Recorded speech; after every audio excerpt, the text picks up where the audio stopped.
तो good evening everyone. तो अब हम चलते हैं अपने बायोलॉजी के लास्ट चैप्टर पे जो क्लास 10th साइंस का है। पर उससे पहले हम क्लास 9th वाली यार चीज़ है बेसिक जो हम लोगों ने पढ़ रखी है उसको पहले थोड़ा डिस्कस करते हैं। उसके बाद में अपने मुद्दे पाते हैं। क्यों? क्योंकि ये बेसिक है, ये समझ में आ जाएगा। तो कुछ ऐसे टॉपिक हैं जो आपको इस चैप्टर को समझने में हेल्प करेंगे। जैसे क्लास 9th में हम लोगों ने पढ़ रखा है कि ये सेल है, सेल के अंदर न्यूक्लियस है और न्यूक्लियस के अंदर क्रोमोसोम्स हैं। और ये क्रोमोसोम्स बाहर जब निकालोगे तो क्रोमोसोम्स में डीएनए होंगे, डीएनए के अंदर जीन सेगमेंट होंगे। इन जीन सेगमेंट में हम पता करते हैं कि जो हमारे हेयर्स हैं, हाइट है, वॉइस है, जो पेरेंट्स से आई है वो ये जीन के अंदर होती है। जो क्रोमोसोम्स है वो यानी जीन की वजह से हमारे हेयर, हाइट, वॉइस माता पिता से आती हैं। अब हेयर ब्लैक है, ब्राउन है तो ये अलील हो गए।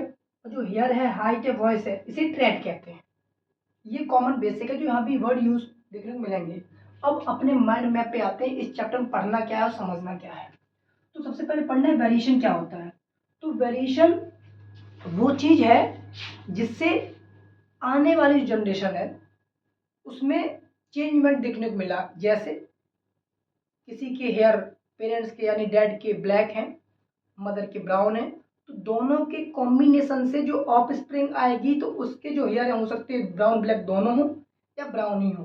तो ये जो करेक्टर दिखने को मिल रहे हैं किसमें, जनरेशन में, वो वेरिएशन है। नॉर्मली चेंजमेंट किसकी वजह से हुआ, तो अभी हमने नीचे देखा डीएनए, डीएनए में क्रोमोसोम्स, क्रोमोसोम्स में जीन, और जीन जो माता पिता से बच्चे के अंदर ट्रांसफर हुए हैं उनकी वजह से ये इनका ट्रेट का यानी हाइट या हेयर चेंजमेंट मिला। ठीक। Second, heredity. हेरिडिटी का मतलब सिंपल है, the transfer of genetics material from parents to the offspring. यानी जो ये मेल है, ये फीमेल है, तो मेल से स्पर्म और फीमेल से क्या, एग। जब ये दोनों मीट करेंगे, मिलेंगे, तो जायगोट बनेगा।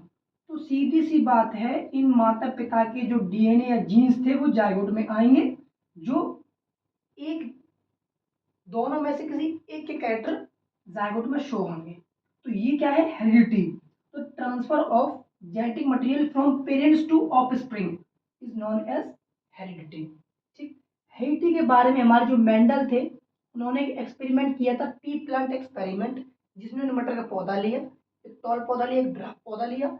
दोनों का जब सेल्फ पोलिनेशन कराया तो उनको जनरेशन मिली होगी कुछ, जो हो सकती है टॉल भी आई हो, तो दोबारा फिर कराया उस टॉल से, तब एक ड्राफ्ट बना। तो इस तरीके से इन्होंने एक्सपेरिमेंट किया था। बस नाम याद रखना, पेपर में नाम आता है कि मेंडल ने पी प्लांट एक्सपेरिमेंट किया था जिसमें टॉल और ड्राफ्ट दो चीजें ली थी। फिर इनहेरिटेड ट्रेट, ये क्या होते हैं, जैसे यहाँ देखो बताया था, जीन सेगमेंट के अंदर जितने कितने 46 क्रोमोसोम्स होते हैं ना, 46, ठीक है ना, इसके अंदर यही होता है क्या, trait, hair, skin colour, body type, height, ये सब देखने को मिलते हैं इसमें। ठीक। रूल्स दिए थे मेंडल ने यही कि किस तरीके से माता पिता से बच्चे के अंदर ये ट्रेट देखने को मिलते हैं। इसमें हम लोग पढ़ेंगे मेंडल के बारे में, अभी माइंड में बता रहे हैं केवल।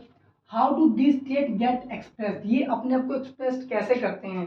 तो जो ट्रेट जो होते हैं ये सब, तो जब ये जायगोट बनता है तो कुछ डोमिनेंट और रिसेसिव चीजें पाई जाती हैं क्रोमोसोम्स के अंदर। तो जो डोमिनेंट होता है इन माता पिता में से जिसके भी जो भी जीन है वो उभर कर आते हैं आगे, जिससे बेटा के अंदर जो भी चेंजमेंट देखने को मिलती है माता पिता के उसको आ जाते हैं।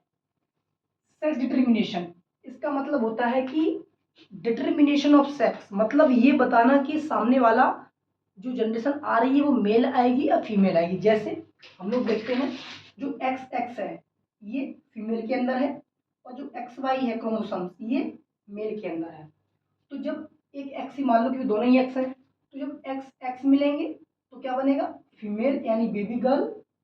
और जब एक्स वाई क्रोमोसोम्स मिलेंगे तो क्या बनेगा, बॉय या फिर मेल।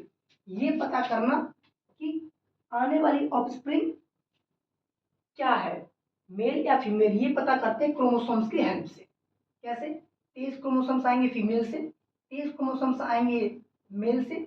जब ये दोनों मिक्स होंगे तो 46 क्रोमोसोम्स बनेंगे। इस 46 में माता पिता के कैरेक्टरिस्टिक होंगे जिसमें बच्चे के अंदर हमको देखने को मिलता है कि माता पिता इस बच्चे के होंगे। यानी कहने मतलब सिंपल में ये है, जो शकल मैच होती है बच्चों की अपने माता पिता से, वो इन एक्स वाई और X Y X X X Y chromosomes के चक्कर में फीमेल बनता है, और ये जो क्रोमोसोम्स हैं ट्रेट आएंगे, इन्हीं से माता पिता की शक्ल मैच होती है। ये हमारा माइंड मैप था। देखो मैं डिटेल नहीं बता रहा हूँ, सिर्फ माइंड मैप बता रहा हूँ। एक टॉपिक वेरिएशन आपको देख लेना है, हेरिडिटी की डिफाइन देख लेनी है, मेंडल के बारे में 2-4 लाइनें पढ़ लेनी है, किस तरीके से ये एक्सप्रेस होते हैं आने वाली ऑफस्प्रिंग में, और फिर सेक्स डिटरमिनेशन जो मोस्ट इंपोर्टेंट टॉपिक है। इतना टॉपिक आपको कवर कर लेना है और हमारा ये चैप्टर कवर हो जाएगा।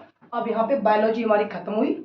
अब हम लोग मिलते हैं नेक्स्ट वीडियो में फिजिक्स की तरफ। तो क्या हुआ, पूरे केमिस्ट्री के मैंने माइंड में बना दिए, बायोलॉजी के बना दिए। अब आते हैं हमारे इस पे यानी फिजिक्स के नेक्स्ट वीडियो में। तब तक के लिए थैंक यू क्लास, पढ़ते रहिए। आपकी क्लास 10th की 2024 की जो 24-25 है सेशन, उसमें आपकी डेट शीट भी आ चुकी है। तो 27 फेब से एग्जाम है, तो तैयारी कंटिन्यू कर दो, पर माइंड मैप को बना के ही करना। उसमें क्या है, आपको एक आइडिया मिल जाएगा मैं क्या पढ़ना क्या नहीं पढ़ना। तो अगर माइंड मैप का टॉपिक भी क्लियर कर लोगे ना, तो 50+ मार्क्स अपने आप आ जाएंगे। पहला इंटेंशन माइंड मैप, उसके बाद आप चैप्टर स्टार्ट करना। आज के लिए इतना काफ़ी है। टॉपिक थे वो यही है, मैंने डिस्क्राइब नहीं किया है, सिर्फ टॉपिक को लिखा है, उनको बताया कि कौन कौन से टॉपिक इंपॉर्टेंट है। Okay, thank you.